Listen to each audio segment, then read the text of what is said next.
Welcome back to the Deep Dive. Today, we're looking at a problem that I think pretty much everyone in the AI space has banged their head against. Oh, absolutely. It's a huge one. Is that classic old dog, new trick problem, but with a twist. You teach the dog a new trick, and suddenly it forgets how to walk. It's the bane of every machine learning engineer's existence. We call it catastrophic forgetting. Right. And it's not just some minor annoyance. We're talking about taking a massive, brilliant general-purpose model, something that can write poetry and code. And summarize history, yeah. And you try to fine-tune it on something specific. Maybe you want it to be a medical genius or an expert in advanced calculus. You train it, the loss curve looks great, it learns the math. But then you turn around and ask it to write a simple casual email, and it just completely falls apart. Exactly. It's often called the alignment tax. You pay this heavy price in general intelligence just to buy a little bit of specialized skill. For a long time, it really felt like a zero-sum game. Yeah. You get a generalist or you get a specialist, but you can't have both. Not without some massive, massive redundancy anyway. Well, today we are breaking down a paper that claims you can have both. It's titled Entropy-Adaptive Fine-Tuning, Resolving Confident Conflicts to Mitigate Forgetting. It's from a team at the Beijing University of Posts and Telecommunications. Now, what I really appreciate about this work is that they didn't just, throw a new algorithm at the wall to see what stuck. Yeah. They actually put on their detective hats. They tried to figure out why the model breaks in the first place. Right. That's the key. They treated the neural network like a crime scene. And the first clue they found was a really strange discrepancy between the two main ways we train these models. Supervised Fine-Tuning, SFT, And reinforcement learning, specifically on policy RL. Which is fascinating to me because usually when I think of reinforcement learning, I think of instability. It's sort of the Wild West of training. Mm-hmm. But this paper suggests RL is actually safer for the model's brain than standard fine-tuning. In this specific context, yes. They found that when models learn via on-policy RL, they rarely suffer from catastrophic forgetting. They keep their general smarts. But with standard SFT, which is supposed to be this safe, supervised, textbook approach, the general capabilities just tank. Okay, so let's unpack that immediately. Why is the strict teacher approach of SFT causing brain damage, while the figure-it-out-yourself approach of RL keeps the model sharp? Well, it all comes down to the data distribution, and specifically how the model feels about that data. To get this, we have to look at two metrics: probability and entropy. I want to pause on that because I feel like entropy is one of those words people nod along to but might not fully grasp. Mm-hmm. Probability is just how likely is this word? Simple. Right. But what is entropy actually measuring inside the network? Think of entropy as a measure of uncertainty or confusion. If I ask you what is 2 + 2, your entropy is basically 0. You are certain the answer is 4. Locked in. Yeah. Got it. But if I ask you, what is the best movie ever made? Your entropy is high. You're weighing options. Godfather, Citizen Kane. Maybe Star Wars? Right, you're exploring a distribution of possibilities. Okay, so low entropy means I am sure, and high entropy means I'm open to options. Precisely. Now, looking at the reinforcement learning data, the SAFE method, the researchers found the data usually falls into two healthy buckets. Either the model has high probability, it knows the answer, or it has high entropy. It's exploring and trying to figure it out. Both of those are fine. Right. Either I know this or I'm learning this. That sounds pretty healthy. But then they looked at the supervised fine-tuning data, the textbook data, and they found a third really toxic category. Which was? Data points where the model has low probability, but also low entropy. Wait, hold on. Let me run that logic. Low probability means the model thinks the answer in the training data is wrong. Mm-hmm. But low entropy means the model is super confident in its own answer. You got it. The model is effectively screaming, I am 100% sure the next word is X, but this training data is forcing me to write Y. They call this confident conflict. That's the term. And it sounds like a cognitive dissonance nightmare because for the model, it is. So this is the smoking gun. This is it. The paper uses this fantastic analogy. Imagine a child. The child is our model, and this kid loves soccer. Okay. He sees a black and white geometric shape on the grass. He's seen it thousands of times. He is zero entropy certain that this object is called a ball. It's a ball. Simple, obvious. But then the SFT process, our strict teacher, comes in and yells, no, that is a truncated icosahedron. I mean, technically the teacher isn't wrong. That is the geometric shape. Sure, it's factually correct, but think about what's happening in the child's brain. To accept this new label, truncated icosahedron, he doesn't just learn a new word. No. Because the teacher is being so strict, so forceful, the child feels like he has to suppress the entire concept of ball. He has to overwrite a deep, confident neural pathway with this new, rigid label. So by forcing the technical term without any context, you're basically deleting the common sense. That is the mechanism of the forgetting. When the model hits these confident conflicts, the gradient updates, the instructions to change the brain, are massive. They are violent updates. They're bulldozing the existing connections. Exactly, to force this new data in. And in the process, they destroy the general knowledge that ball is a perfectly valid concept. That makes so much sense.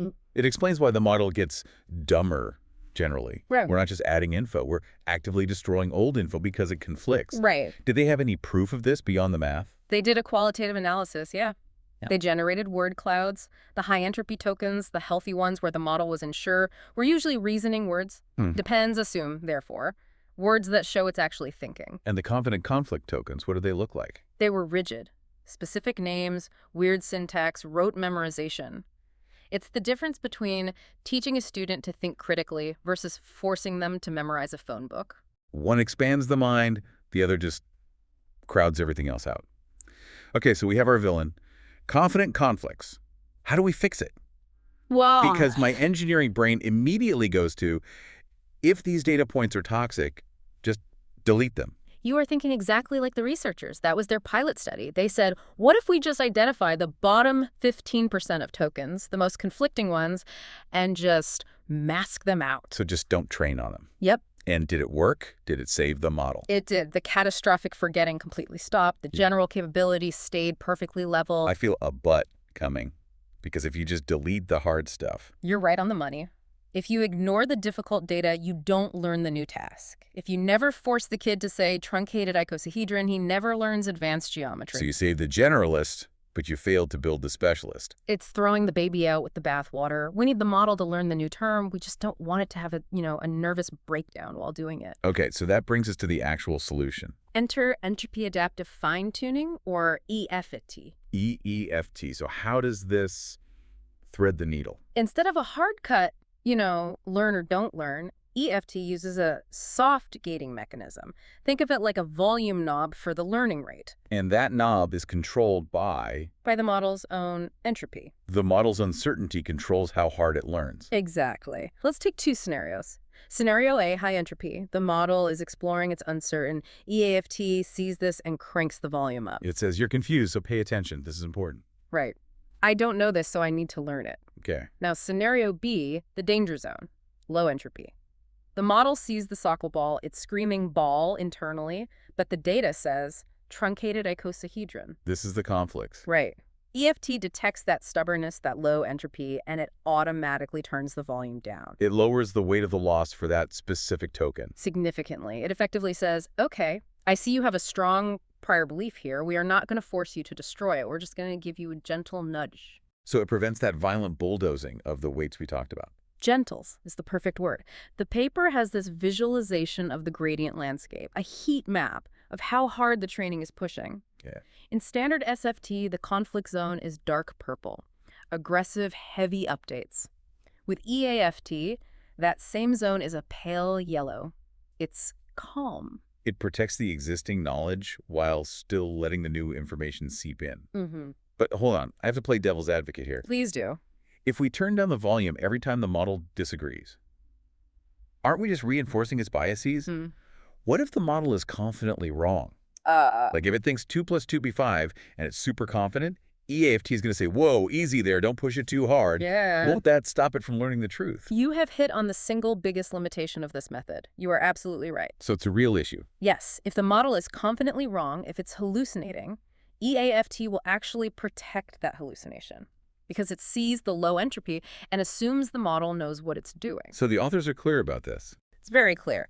EAFT is for domain adaptation. It's for adding new skills to an already smart model. It is not for knowledge correction. That's a massive distinction. So this is a tool for growth, not for surgery. Right. It prioritizes preserving the existing brain over some kind of radical correction. Okay, so with that caveat, let's talk results. Does it actually work?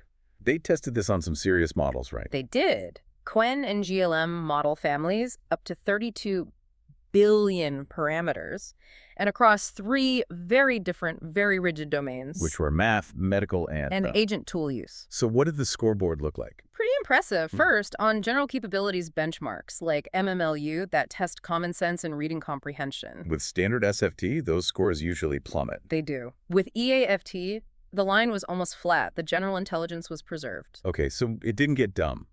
But did it get smart at the new stuff? Did it actually learn the math? That's the kicker. It matched standard SFT on almost every target task. And in some cases, specifically the medical domain, it actually slightly outperformed the standard method. Really?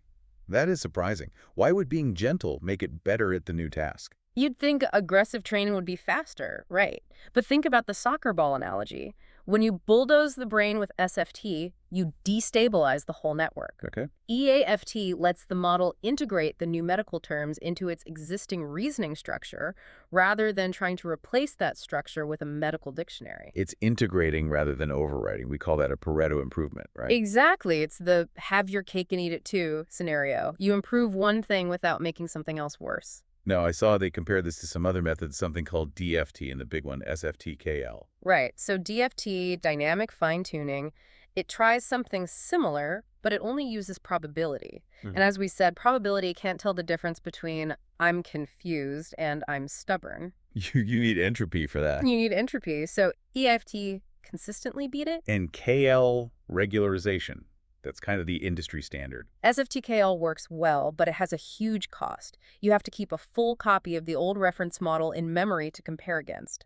Oh, right. So you need double the VRAM, double the GPUs. Exactly. It's heavy. EAFT is lightweight. It doesn't need a reference model. It's self-guided. Speaking of lightweight, let's go under the hood for a second. Because when I read calculate entropy for every word, my engineer brain started screaming. I can imagine. A standard LLM vocabulary is what, 100,000 tokens? Are we calculating the probability spread across 100,000 dimensions for every single token? That sounds incredibly expensive. It would be grindingly slow if they did it the brute force way. But they used a really clever approximation, the top K trick. Yeah. They realized that in language, the probability distribution is incredibly spiky. Spiky meaning? Meaning the model is usually only deciding between a handful of words. If I say, the cat sat on the model is considering mat, rug, or floor. It is not considering photosynthesis. The probability of those other words is basically 0. Exactly. So you don't need to check the whole dictionary. The researchers found they only needed to calculate entropy on the top 20 most likely words. Just the top 20 out of 100,000. Yes. And they checked the math, the correlation between that top 20 calculation and the full heavy one is 0.999. Wow. That's a massive optimization. It adds less than 0.4 kilobytes of memory overhead. It is virtually free. I love that. It takes this theoretical concept, entropy, and makes it computationally viable for real-world training. And it's robust, too. They tested different scaling curves, linear, polynomial. It didn't really matter. The magic wasn't in the specific formula. The magic was just being aware of the entropy in the first place. Once the model is self-aware of its own confidence, the training stabilizes. It really changes how you think about training. Yeah. We usually see it as just dumping data into a bucket. Yeah. This suggests more of a negotiation. That's a beautiful way to put it. Standard SFT is a lecture. Listen to me and repeat what I say.